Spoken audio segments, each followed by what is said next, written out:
Hello, welcome, Cabbage here. This will be the final Fatal Frame Maiden of the Blackwater video, and that makes me sad. I really enjoyed both playing this game and doing this series of videos. This is the ending of Yuri. We already saw the endings of Miu and Den in earlier videos. And just to warn you ahead of time, this ending broke me. I'll show you the exact moment.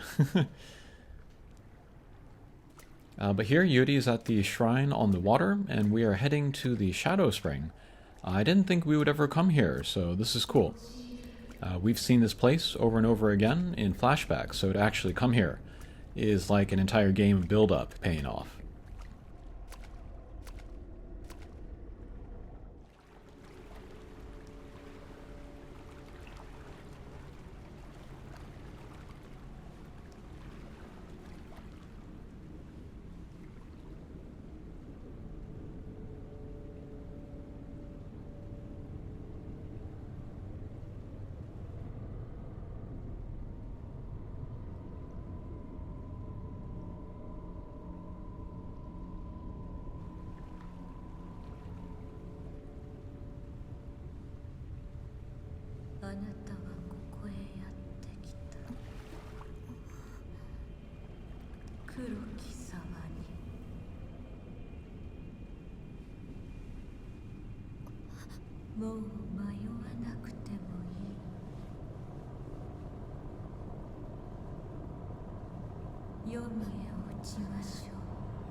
And this shot is wild, all red, like blood, or we're inside a body, or something.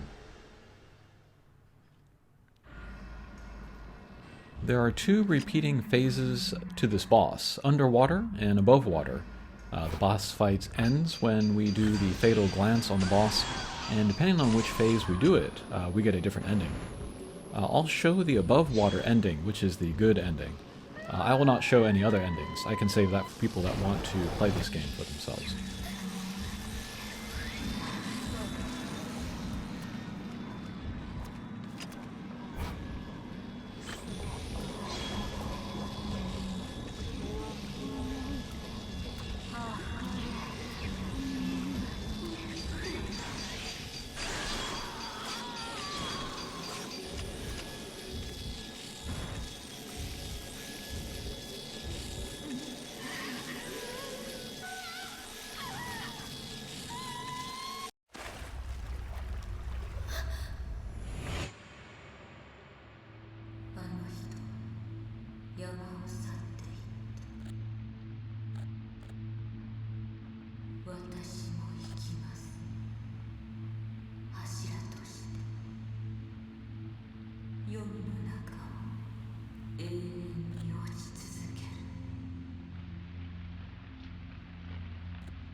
I think what is happening here is that the bride thought she was ready to undergo the ritual, But when confronted with the painful memories and then remembering her feelings for Oso-san, the photographer, her resolve fails and the ritual goes wrong.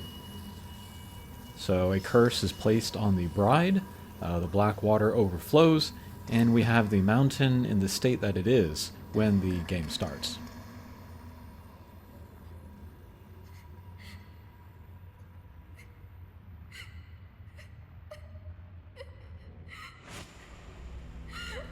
And this is the moment that broke me.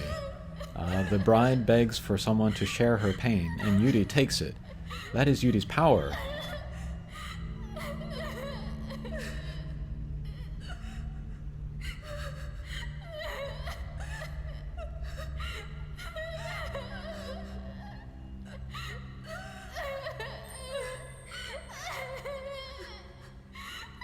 And it heals the bride.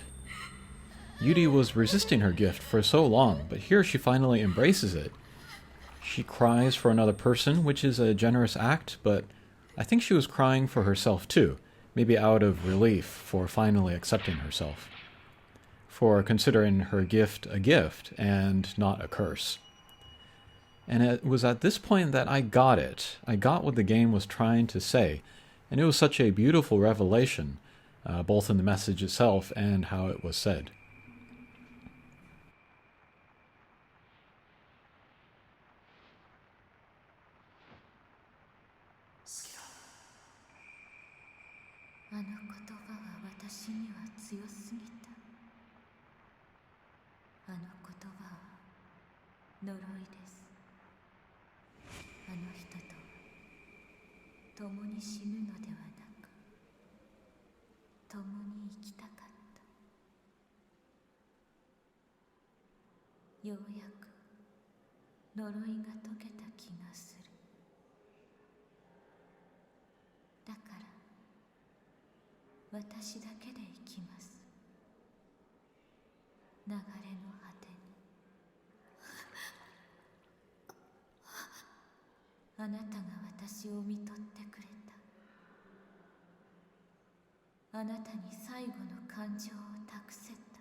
During the game, I was in the mindset of, I am playing a horror game, and every good horror narrative has a system of rules for how things work, and as I was playing, I was trying to understand the rules of this world, like, here's how this ritual works, here's how the mountain works, etc., etc.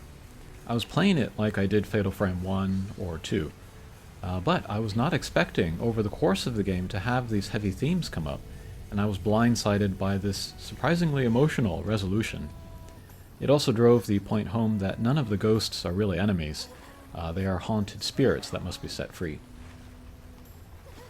But with this healing of the bride by Yuri, I understood that there is a message, and that is, everyone feels pain, everyone feels sadness, and one of the best ways to deal with it is to share it with someone else. This might seem elementary or obvious, but well-crafted narratives can still take a basic message and make it hit very profoundly. I mean, what is the message of Grave of the Fireflies? War has more casualties than soldiers. Basic, but the way it is told makes me want to never watch that movie again. Here, I think seeing the bride so far gone and yet brought back, that felt so powerful to me. In the game, Yuri has a special ability to hear and see the dead, but if we were to draw a comparison to our own lives, it would be like the ability to listen to other people's pain. I think that is what the game is signaling as important. We all have this ability, but how many of us use it? It's tough. I could certainly be better at it myself.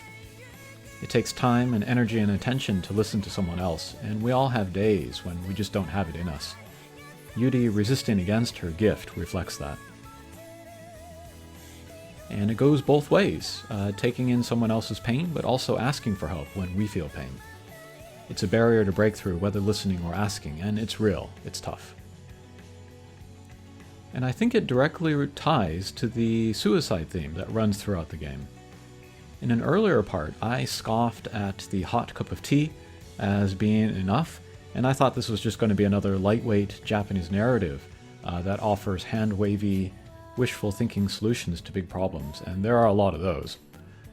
Not that I was expecting this game to come up with concrete policy solutions, but it made the touchy subject of suicide a central part of the narrative and presented what might be the best salve that we have available to us in our everyday lives: sympathy, empathy.